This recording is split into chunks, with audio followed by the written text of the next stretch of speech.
കർണാടകയിലെ ഷിരൂരിൽ അർജുനെ കണ്ടെത്താൻ ഇന്ന് പുഴയിലിറങ്ങി തെരച്ചിലില്ല. മണ്ണ് നീക്കുന്ന പ്രവൃത്തി മാത്രമാണ് ഇപ്പോൾ നടക്കുന്നത്. പുഴയിൽ ഡ്രഡ്ജിംഗ് സാധ്യത പരിശോധിക്കാൻ വിദഗ്ധ സംഘം ഇന്ന് രാത്രി ഷിരൂരിലേക്കെത്തും.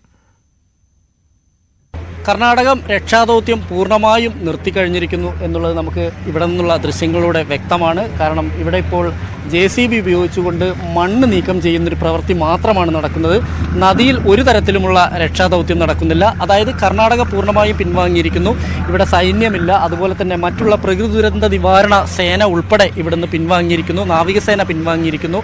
എന്തായാലും ഇതിൽ നിന്ന് കർണാടകം പുറകോട്ട് പോയിരിക്കുന്നു. കേരളത്തിൻ്റെ ശക്തമായ സമ്മർദ്ദങ്ങളെപ്പോലും മറികടന്നുകൊണ്ട് പിൻവാങ്ങിയിരിക്കുന്നു. ഒപ്പം തന്നെ ദേശീയപാത തുറന്നു കൊടുക്കുന്നതിൽ എന്തായാലും ഇതിൽ കൃത്യമായി മണ്ണ് നീക്കം ചെയ്തതിന് ശേഷവും ഇതിൻ്റെ സുരക്ഷാ പ്രശ്നങ്ങൾ ആലോചിച്ച ശേഷവുമായിരിക്കും ഇതിന് ദേശീയപാത തുറന്നു കൊടുക്കുക എന്നാണ് അറിയാൻ കഴിയുന്നത്. എന്തായാലും രക്ഷാപ്രവർത്തനം ഇനി ഇതിന് ഡ്രഡ്ജിംഗ് നടത്താൻ ആവശ്യമായ സംവിധാനം തൃശ്ശൂരിൽ നിന്ന് വരേണ്ടതുണ്ട്. എന്തായാലും അത് ഇത്രത്തോളം അടിയൊഴുക്കുള്ള ഒരു പുഴയിൽ, അത് ഗംഗാവലി നദിയിൽ നടക്കുമോ എന്നുള്ള കാര്യത്തിൽ സംശയമുണ്ട്. എന്തായാലും നമ്മുടെ കൂടെ ഇപ്പോൾ M. രാജഗോപാൽ MLA ചേരുന്നുണ്ട്. എന്താണ് അപ്പോൾ ഇവർ പൂർണ്ണമായി ഇത് നിർത്തി എന്നാണ് തോന്നുന്നില്ലേ നമുക്ക്?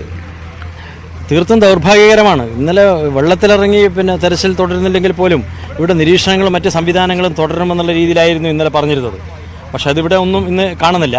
ഇതിപ്പോൾ കേരളത്തിൻ്റെ മാത്രം പ്രശ്നമില്ലല്ലോ. നമ്മുടെ 3 സഹോദരങ്ങളുണ്ടല്ലോ. ഇവിടെ ലോകേഷും ജഗന്നാഥനും ഉണ്ട്, അത് ഇവിടുത്തെ കുട്ടികളാണ്.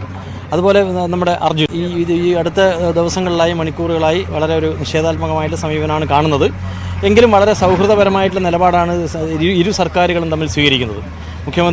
കർണാടക മുഖ്യമന്ത്രിക്ക് കത്തെഴുതി തെരച്ചിൽ തുടരണമെന്നാവശ്യപ്പെട്ടു. തെരച്ചിൽ തുടരുമെന്നുള്ള രീതിയിലേക്കുള്ള പ്രതികരണങ്ങളാണ് ഇന്നലെ ഇവിടെ ജില്ലാ ഭരണകൂടത്തിൽ നിന്ന് നമുക്ക് ലഭ്യമായിട്ടുള്ളത്. പക്ഷേ ചില സാങ്കേതിക തടസ്സങ്ങൾ അവർ ഉന്നയിച്ചിരുന്നു. ഇതിൻ്റെ പുഴയുടെ അടിയൊഴുക്കും ഇന്നത്തെ നിലയിൽ അത് കണ്ടെത്താനുള്ള പ്രയാസങ്ങളൊക്കെ തന്നെ പറഞ്ഞിരുന്നു. പക്ഷേ അതിനെ അതിജീവിക്കാൻ കഴിയും വിധത്തിലേക്കുള്ള യന്ത്ര സംവിധാനങ്ങൾ ഉറപ്പുവരുത്താനാണ് ഡ്രഡ്ജിങ്ങിൻ്റെ മിഷനെക്കുറിച്ചൊക്കെ ആലോചിച്ചത്. തൃശ്ശൂരിൽ നിന്ന് ആ യന്ത്രം കൊണ്ടുവരണമെന്നതിനെ കുറിച്ച് ആലോചിച്ചു. ഇപ്പോൾ അതിൻ്റെ ടെക്നീഷ്യന്മാർ അവിടെ നിന്ന് പുറപ്പെട്ടിട്ടുണ്ട്. ഇന്ന് വൈകുന്നേരത്തോടുകൂടി ഇവിടെ എത്തിച്ചേരും. അപ്പോൾ നാളെ അതിൻ്റെ രാവിലെ തന്നെ അത് നോക്കി മറ്റു കാര്യങ്ങളിലേക്ക് കടക്കുന്ന തന്നെയാണ് നമ്മൾ പ്രതീക്ഷിക്കുന്നത്. കാര്യത്തിലും കർണാടകയുടെ ഭാഗത്തു നിന്ന് വേണ്ട രീതിയിലുള്ള സഹകരണം ഉണ്ടാവുമോ? സഹകരണം ഉണ്ടാവേണ്ടതാണ്. ഇപ്പോൾ ഉണ്ടാവുമെന്ന് വെച്ചാൽ അതിപ്പം ഇനി അവരുടെ ഭാഗത്ത് നിന്ന് എടുക്കണം. കാരണം ഇതൊരു സ്റ്റേറ്റ് ഗവൺമെൻറ് മിഷനറി എന്നുള്ള നിലക്ക് നമുക്ക് മറ്റൊരു ഗവൺമെൻറ്റിന് ഇടപെടാനുള്ള പരിമിതികൾ ഏറെയുണ്ട്. അപ്പോൾ കർണാടക സ്റ്റേറ്റ് ഗവൺമെൻറ്റിനാണ് ഇതിൻ്റെ ഇനീഷ്യേറ്റീവ് എടുത്ത് ഇംപ്ലിമെൻറ്റ് ചെയ്യേണ്ട കാര്യങ്ങൾ. അപ്പോൾ മറിച്ച് കേരള ഗവൺമെൻറ് എന്നുള്ള നിലക്ക് പരമാവധി സഹായവും പിന്തുണയും പിൻബലവും ഉറപ്പുവരുത്തുക എന്നുള്ളതാണ്. ആ ഒരു സമീപനമാണ് സംസ്ഥാന ഗവൺമെൻറ്റും ബഹുമാനപ്പെട്ട കേരള മുഖ്യമന്ത്രിയും സ്വീകരിച്ചിട്ടുള്ളത്. അപ്പോൾ നാളോടുകൂടി ഇത് വീണ്ടും പുനരാരംഭിക്കുന്ന രീതിയിലേക്ക് കാര്യങ്ങൾ പോകുമെന്ന് തന്നെയാണ് പ്രതീക്ഷിക്കേണ്ടത്. ശക്തമായ സമ്മർദ്ദം, കേരളത്തിലെ ഗവൺമെൻറ് നിലപാടിൽ ഒരു മാറ്റവുമില്ല.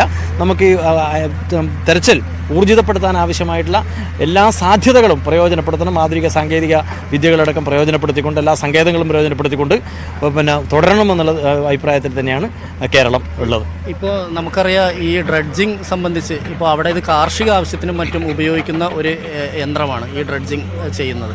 അപ്പോൾ അങ്ങനെ വരികയാണെങ്കിൽ അത് ഇവിടെ എത്രത്തോളം പോസിബിളാണ്, എത്രത്തോളം പ്രാക്ടിക്കലാണ് എന്നുള്ള കാര്യത്തിൽ സംശയമുണ്ട്. വിദഗ്ധരുൾപ്പെടെ അതിൽ സംശയം പ്രകടിപ്പിച്ചിട്ടുണ്ട്. ഇപ്പോൾ ഇതുപോലെ നമുക്ക് കാണാം, നദിയിൽ അത്രയും അടിയൊഴുക്കുള്ളതാണ് ഗംഗാവലി.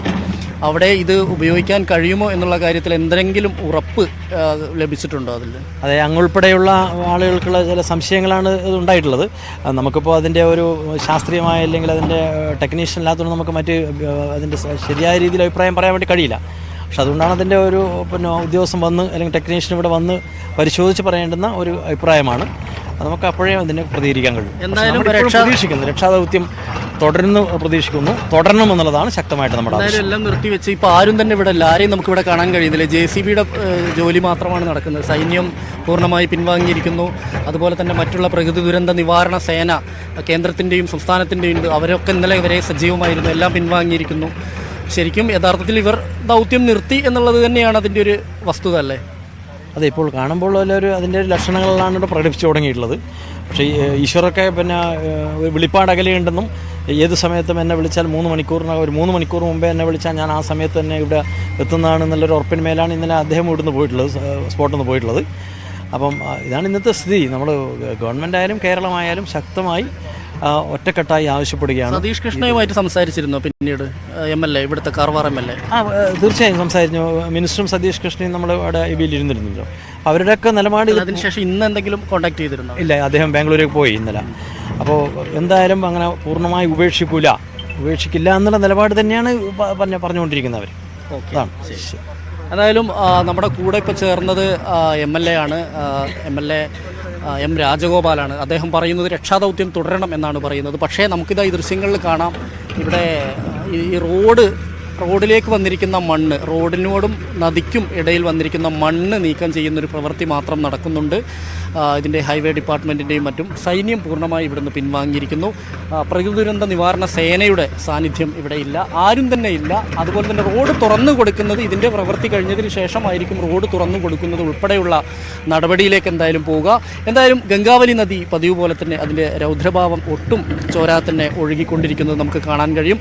മൺകൂനകൾ ഇപ്പോഴും അവിടെ തന്നെയുണ്ട്. ഇവിടെ എവിടെയോ നമ്മുടെ അർജുൻ ഉണ്ട് എന്ന് തന്നെയാണ് നമ്മളുടെയൊക്കെ പ്രതീക്ഷ. അർജുൻ്റെ ലോറി ഇവിടെ എവിടെയോ ഇതിനകത്ത് ഉണ്ട് എന്നുള്ളൊരു പ്രതീക്ഷ. അതുകൊണ്ട് തന്നെ അർജുനെ ഉപേക്ഷിച്ച് പോകാൻ ആർക്കും കഴിയില്ല. MLA-മാരും എല്ലാം ഇവിടെ തന്നെ നിൽക്കുന്നുണ്ട്. കാരണം ഇനിയുള്ള ഒരു പ്രതീക്ഷ ഇവിടെ ഡ്രഡ്ജിങ് നടത്തുക എന്നുള്ളതാണ്. പക്ഷേ ആ വണ്ണുത്തിയുള്ള ഡ്രഡ്ജിങ് യന്ത്രം അതിന് പോസിബിൾ ആണോ എന്നുള്ള കാര്യത്തിൽ എല്ലാവരും സംശയം പ്രകടിപ്പിക്കുന്നുണ്ട്, വിദഗ്ധരുൾപ്പെടെ. സാധാരണ നമ്മളുടെ കനാലുകളും കുളങ്ങളും ചെറുപുഴകളും നന്നാക്കാൻ അല്ലെങ്കിൽ വൃത്തിയാക്കാൻ കഴിയുന്ന, മണ്ണ് നീക്കം ചെയ്യാൻ കഴിയുന്ന ഒരു സംവിധാനം മാത്രമാണത്. അത് എത്രത്തോളം ഇത് ഈ രീതിയിലേക്ക് ഉപയോഗിക്കാൻ കഴിയും എന്നുള്ള കാര്യത്തിൽ സംശയമുണ്ട്. എന്തായാലും ഇപ്പോഴും ഇവിടെ മഴയുടെ ലക്ഷണമുണ്ട്. മഴ ഇങ്ങനെ ഇടവിട്ട് മഴ പെയ്തുകൊണ്ടിരിക്കുന്നുണ്ട്. എന്തായാലും ഇപ്പോൾ ഇവിടെ ആകെയുള്ളത് മാധ്യമപ്രവർത്തകരും ഈ ജോലി ചെയ്യുന്ന ആളുകളും മാത്രമാണ്. പിന്നെ അർജുൻ്റെ 1-2 ബന്ധുക്കളുണ്ട്, 1-2 പോലീസുകാരെയും നമുക്കിവിടെ കാണാൻ കഴിയുന്നുണ്ട്. എന്തായാലും ഇതിൻ്റെ രക്ഷാദൗത്യം തുടരുമെന്ന് കേരള സർക്കാർ തുടരണം എന്ന് തന്നെയാണ് കേരള സർക്കാർ ആവശ്യപ്പെടുന്നത്. കർണാടക തുടരും എന്ന് പറയുമ്പോഴും ഇതാണിപ്പോൾ ഷിരൂരിലുള്ള അവസ്ഥ. ഷിരൂരിൽ നിന്ന് ക്യാമറാമാൻ ധനേഷിനൊപ്പം എസ് വിനേഷ് കുമാർ, News 18. അർജുൻ എന്താണ് സംഭവിച്ചത് എന്നറിയാതെ നാട്ടിലേക്ക് മടങ്ങാൻ കഴിയില്ല എന്നാണ് ബന്ധു ജിതിൻ, സഹോദരി ഭർത്താവാണ് ജിതിൻ പറഞ്ഞത്. രക്ഷാദൗത്യം നിർത്തിവെച്ചത് ശരിയായില്ല എന്നും ഡ്രഡ്ജിങ്ങിൽ പ്രതീക്ഷയുണ്ടെന്നും ജിതിൻ News 18 പറഞ്ഞു. അർജുൻ്റെ സഹോദരി ഭർത്താവായ ജിതിൻ ഇപ്പോൾ നമ്മോടൊപ്പം ചേരുന്നുണ്ട്. എന്തായാലും ദൗത്യം പൂർണ്ണമായും നിർത്തിയ പോലത്തെ ഒരു അറ്റ്മോസ്ഫിയറാണ് ഇവിടെ ഉള്ളത്. കാരണം ഇവിടെ സൈന്യം അടങ്ങിയിരിക്കുന്നു. ഇവിടെ ഇപ്പോൾ റോഡിലേക്ക് വീണിരിക്കുന്ന മണ്ണ് നീക്കം ചെയ്യുന്നൊരു പ്രവൃത്തി മാത്രമാണ് നടന്നുകൊണ്ടിരിക്കുന്നത്. പിന്നെയൊരു ഇത് പുനരാരംഭിക്കുമോ, എന്താണ്, എങ്ങനെയാണ്, പ്രതീക്ഷയുണ്ടോ? പുനരാരംഭിക്കും എന്നുള്ള പ്രതീക്ഷ അത് ഉണ്ട്. പക്ഷേ അത് എന്ന് എന്നുള്ളതിലൊരു ചോദ്യചിഹ്നം ഉണ്ട്. ഈ സാഹചര്യത്തിൽ തൃശ്ശൂരിൽ നിന്ന് വരുന്ന ഓപ്പറേറ്റേഴ്സ് ഇവിടെ ഇന്ന് രാത്രി എത്തിയതിന് ശേഷം നാളെ രാവിലെ ഇവിടുത്തെ സ്ഥലങ്ങൾ വിലയിരുത്തിയതിന് ശേഷമായിരിക്കും ഒരു തീരുമാനം ഉണ്ടാകുക എന്നാണ് അറിയാൻ പറ്റിയത്. അത് വിജയിക്കുകയാണെങ്കിൽ പിന്നെ ഒരു കുറച്ച് ദിവസത്തിനുള്ളിൽ ഇവിടെ എത്തും എന്നാണ് അറിയാൻ പറ്റിയത്. പക്ഷേ ഇത്രയും നീണ്ടു പോകുമ്പോൾ കുടുംബത്തിനൊരു മാനസിക വിഷമമുണ്ട്. പക്ഷേ എന്ത് ചെയ്യാൻ പറ്റും, നമുക്ക് നമ്മുടെ കയ്യിലല്ലാന്നെല്ലാം മനസ്സിലായിട്ടുണ്ട്. ഒന്നും എങ്കിലും അത് ഡ്രഡ്ജിങ് ചെയ്യാൻ കഴിയുമെന്നുള്ളൊരു പ്രതീക്ഷ തന്നെയാണ് അല്പസമയം മുമ്പ് MLA പങ്കുവെച്ചത്. 2 MLA-മാരും അങ്ങനെ തന്നെയാണ് പറയുന്നത്. ഇനി നമ്മുടെ ഒരു ആകെയുള്ള പ്രതീക്ഷ അത് തന്നെയാണെന്നും പറയുന്നു. പക്ഷേ ഗംഗാവലി നദിയിൽ ഇപ്പോഴും ശക്തമായ ഒഴുക്കാണ്. ഒപ്പം തന്നെ ഇപ്പം നിലവിലുള്ള ഈ ഡ്രഡ്ജിങ് കേരളത്തിൻ്റെ മണ്ണുത്തിയിലുള്ളത് അത്രത്തോളം പോസിബിൾ ആണോ എന്നുള്ളൊരു സംശയവും നിലനിൽക്കുന്നുണ്ട്. അപ്പോൾ ഈ ഒരു സാഹചര്യത്തിൽ അത് എത്രയും വേഗം ഇത് സാധ്യമാവുമെന്ന് തോന്നുന്നുണ്ടോ? അല്ല, കാലാവസ്ഥ മുന്നത്തെ അപേക്ഷിച്ച് ഇന്നലെ മുതൽ നല്ല കാലാവസ്ഥ, അനുകൂലമായ കാലാവസ്ഥയാണ്. ഇന്നലെ മുതൽ നദിയിലെ വെള്ളത്തിൻ്റെ അളവ് ക്രമാതീതമായിട്ട് കുറഞ്ഞിട്ടുണ്ട്. ഒഴുക്കും അതിനനുസരിച്ചിട്ട് കുറഞ്ഞിട്ടുണ്ട്. പിന്നെ വെള്ളത്തിന് തെളിച്ചവും വരുന്നുണ്ട്. പ്രതീക്ഷ നൽകുന്നുണ്ട്. ഈ ഒരു തുടർച്ച 2 ദിവസം കൂടി നിന്നാൽ നല്ല ക്രമാതീതമായിട്ട് വെള്ളം കുറയുമെന്ന് തന്നെയാണ് പ്രതീക്ഷിക്കുന്നത്. ആ ഒരു സമയത്തേക്ക് ഈ മിഷനും എത്തിച്ചേർന്നാൽ അത് റിസൾട്ട് ഉണ്ടാക്കാൻ പറ്റുമെന്നൊരു പ്രതീക്ഷയുണ്ട്. പക്ഷേ അതിനിടയിൽ ഇവരെന്തെങ്കിലും, കാരണം ഇന്നലെ പറഞ്ഞത് നാവികസേനയും കരസേനയും ഇവിടെ തുടരും, മറ്റ് ഡിപ്പാർട്ട്മെൻ്റെല്ലാം ഇവിടെ തുടരുമെന്നെല്ലാം പറഞ്ഞിരുന്നു. പക്ഷേ അങ്ങനെ ഒരു സാഹചര്യം നമുക്ക് ഇവിടെ കാണാൻ പറ്റുന്നില്ല. ആകെ 1-2 പോലീസുകാരുണ്ട്. പിന്നെ അതുപോലെ തന്നെ ഈ മണ്ണ് നീക്കം ചെയ്യുന്ന ആളുകളും യന്ത്രങ്ങളും ഇത് മാത്രമേ ഇപ്പോൾ ഇവിടെ. അതെ, ആ ഒരു സാഹചര്യം മാത്രമാണ് നിലനിൽക്കുന്നത്. പക്ഷെ അത് നമുക്കൊരു വിശ്വാസ്യത ചോദ്യം ചെയ്യുന്ന രീതിയിൽ അതിൽ ഇതുണ്ട് ഇപ്പോൾ. കാരണം പറഞ്ഞ കാര്യങ്ങളൊന്നും അവർ ചെയ്യുന്നില്ല. അങ്ങനെ ഒരു പ്രോബ്ലം ഫേസ് ചെയ്യുന്നുണ്ട്. ഈ ഫ്ലോട്ടിംഗ് ബ്രിഡ്ജ് ഉൾപ്പെടെയുള്ള അത് ആലോചിച്ചിരുന്നു. അപ്പോൾ അതിനുള്ള ഈ ഫ്ലോട്ടിങ്ങിനുള്ള പാൻറ്റൂൺ എത്തിക്കുക എന്നുള്ളത് രാജസ്ഥാനിൽ നിന്ന് എത്തിക്കാനായിരുന്നു തീരുമാനം. പക്ഷേ അത് രാജസ്ഥാനിൽ നിന്ന് എത്തിക്കാമെന്ന് കളക്ടർ ആ യോഗത്തിൽ ഉറപ്പ് കൊടുത്തതാണ്. രാജസ്ഥാനിൽ അത് എത്തിയതുമില്ല. കാർവാറിൽ അതിനുള്ള സംവിധാനമുണ്ട്, പക്ഷേ അതിൻ്റെ വിദഗ്ധരായ ആളുകളില്ല എന്നും പറയുന്നു. അതിൽ നിന്ന് കർണാടകം പുറകോട്ട് പോയി. പക്ഷേ ഡ്രഡ്ജിങ് നടത്തുന്നത് കേരളം മാത്രം മുൻകൈയെടുത്ത് ചെയ്യുന്നതാണ്. പക്ഷേ അവിടെയും കർണാടകത്തിൻ്റെ ഒരു സഹകരണം എത്രത്തോളം ഉണ്ടാവുന്ന കാര്യത്തിൽ എന്ത് തോന്നുന്നു? തോന്നുന്നില്ല അത്. കാരണം ഞാൻ പറഞ്ഞല്ലോ, തുടക്കം മുതലേ ഇവിടെയുള്ളത് ഏകോപനക്കുറവും കാര്യക്ഷമത ഇല്ലാതെ ഒരു സംവിധാനവുമായിരുന്നു. അതിൽ പിന്നീട് അങ്ങോട്ട് കുറച്ചൊരു ഇമ്പ്രൂവ്മെന്റ് ഉണ്ടായിരുന്നു. അപ്പോൾ ആ ഒരു കാര്യത്തിൽ ഞങ്ങൾ 100% സംതൃപ്തരല്ലെങ്കിൽ കൂടിയിട്ടും സംതൃപ്തി ഉണ്ടായിരുന്നു അതിൽ. പക്ഷേ അതേ ഒരു സാഹചര്യം തന്നെയാണ് അവസാന നാളുകളിൽ വരെ നമ്മൾ കണ്ടത്. ഇന്നലെ വരെ ഉടനെ പെട്ടെന്നൊരു സമയത്ത് എല്ലാ തിരച്ചിലും അവസാനിച്ച് ഞങ്ങൾ തിരച്ചിൽ അവസാനിപ്പിക്കുന്നു, ഇനി നദിയിലെ ആഴം കുറഞ്ഞിട്ടേ ചെയ്യാൻ പറ്റുള്ളൂ എന്നൊരു പ്രഖ്യാപനം നടത്തുകയും ചെയ്ത് അതെല്ലാം എന്തെല്ലാമോ ഒരു മുൻകൂട്ടി കണ്ടിട്ടുള്ളൊരു ഒരു ഇതായിട്ടാണ് ഞങ്ങൾക്ക് തോന്നുന്നത്. അത് അങ്ങനെയൊന്നും പറയാൻ എനിക്കറിയില്ല. എനിക്ക് തോന്നുന്ന കാര്യമാണ് ഞാൻ പറഞ്ഞത്, അല്ലാതെ ഇതിൽ വേറെ ഒന്നുമില്ല, വേറെ ഒരു പ്രഷറൊന്നും ഉണ്ടായിട്ടല്ല. അങ്ങനെ തോന്നുന്നു. ഇനി എപ്പോഴാണ് നാട്ടിലേക്ക് മടങ്ങുന്നതിനെ കുറിച്ച് എങ്ങനെയാണ്? അതിനെക്കുറിച്ച് ആലോചിച്ചിട്ടില്ല ഇതുവരെ. നോക്കട്ടെ, ഇവിടുത്തെ സാഹചര്യം എങ്ങനെയാണെന്ന് മനസ്സിലാക്കണമല്ലോ. കാരണം കുടുംബത്തിൻ്റെ ഭാഗമായിട്ട് ഞാൻ ഇവിടെ നിൽക്കുന്നുണ്ട്. തുടരാൻ തന്നെയാണ് ഇപ്പോഴത്തുള്ള തീരുമാനം. ബാക്കി തീരുമാനങ്ങൾ ഇന്നത്തിന് ശേഷം അറിയിക്കും. ഇന്ന് രാത്രി ഡ്രഡ്ജിങ്ങുമായി ബന്ധപ്പെട്ടുള്ള വിദഗ്ധരെത്തും, അതിൻ്റെ ടെക്നീഷ്യൻ ഉൾപ്പെടെ എത്തും എന്നാണ് അറിയുന്നത്. അപ്പോൾ അത് കൂടെ എങ്ങനെയായിരിക്കും എന്നുള്ളൊരു നമുക്കൊരു പ്രതീക്ഷയ്ക്ക് വക നൽകുന്നതാണ്. എങ്കിൽ പോലും അതിൻ്റെ സാങ്കേതികപരമായ കാര്യങ്ങളിലുള്ളൊരു സംശയം മാത്രമാണ് നിലനിൽക്കുന്നത്. അതെ, അത് അവരാണ് തീരുമാനിക്കേണ്ടത്. അവർ നാളെ വന്ന് സ്ഥലം ഈ വെള്ളവും ഒഴുക്കും എല്ലാം വിലയിരുത്തിയതിന് ശേഷമായിരിക്കും എന്നാണ് എനിക്ക് തോന്നുന്നത്.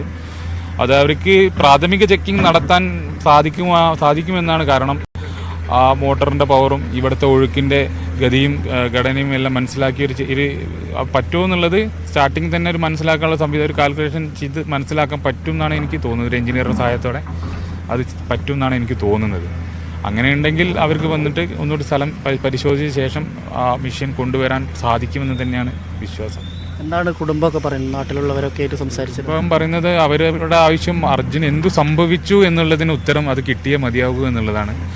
അർജുൻ ലോറിയിൽ തന്നെയാണോ അല്ലെങ്കിൽ പുറത്തു പോയോ? ഇപ്പോൾ അങ്ങനെ ഒരുപാട് സംശയങ്ങൾ നിലനിൽക്കുന്നുണ്ട്. ഈ സംശയങ്ങളെല്ലാം നിലനിൽക്കാൻ കാരണത്തിൻ്റെ ഒരു അർജുനെ കാണാത്തത് കൊണ്ടാണ്. അർജുൻ എന്ത് സംഭവിച്ചു എന്നുള്ളത് അറിഞ്ഞാൽ മാത്രമേ അതിനെല്ലാം ഒരു ഉത്തരമാവുകയുള്ളൂ. Okay, thank you. എന്തായാലും അർജുൻ്റെ സഹോദരി അഞ്ജുവിൻ്റെ ഭർത്താവായ ജിതിനാണിപ്പോൾ നമ്മളോടൊപ്പം ചേർന്നത്. എന്തായാലും അദ്ദേഹം പ്രധാനമായും പറയുന്നത് അങ്ങനെ പെട്ടെന്നൊന്നും നാട്ടിലേക്ക് തിരിച്ചു പോകാൻ കഴിയില്ല. കാരണം എന്തെങ്കിലും അർജുൻ എന്താണ് സംഭവിച്ച് എന്ന് അറിയാനുള്ള അത് ബന്ധുക്കൾക്കെല്ലാം തന്നെ അർജുൻ ലോറിയിലുണ്ടായിരുന്നോ അതോ പുറത്തായിരുന്നോ, എവിടെ എന്ത് സംഭവിച്ചു എന്ന് അറിയണം. എന്തായാലും രക്ഷാദൗത്യം നിർത്തിവെച്ചു എന്നുള്ളത് വളരെ സങ്കടകരമായ കാര്യമാണ്. കേരളത്തിൻ്റെ ഒരു ഇടപെടൽ ഉണ്ടായി. തുടക്കം മുതൽ തന്നെ ഇതിൽ വലിയ തോതിൽ തന്നെ പ്രശ്നങ്ങളുണ്ടായിരുന്നു. അതിൽ ഒരു ഏകോപനക്കുറവുണ്ടായിരുന്നു. അതെല്ലാം പരിഹരിച്ച് ഒരു പരിധിവരെ മുന്നോട്ട് പോയതാണ്. പിന്നീട് ഇത് നിർത്തിവെക്കുകയും ചെയ്തിരിക്കുന്നു. ഇനി ഡ്രഡ്ജിങ്ങിൽ മാത്രമാണ് പ്രതീക്ഷ. അതിൻ്റെ എഞ്ചിനീയർമാരും അതിൻ്റെ വിദഗ്ധരും വന്ന് പരിശോധിച്ച ശേഷം അത് ഒരു പക്ഷേ ഫലപ്രാപ്തിയിലെത്തും എന്നുള്ളൊരു പ്രതീക്ഷ കൂടി ജിതിൻ പങ്കുവെക്കുന്നുണ്ട്. ഷിരൂരിലെ ദുരന്തഭൂമിയിൽ നിന്ന് KP ധനേഷിനൊപ്പം S Vinesh Kumar, News 18.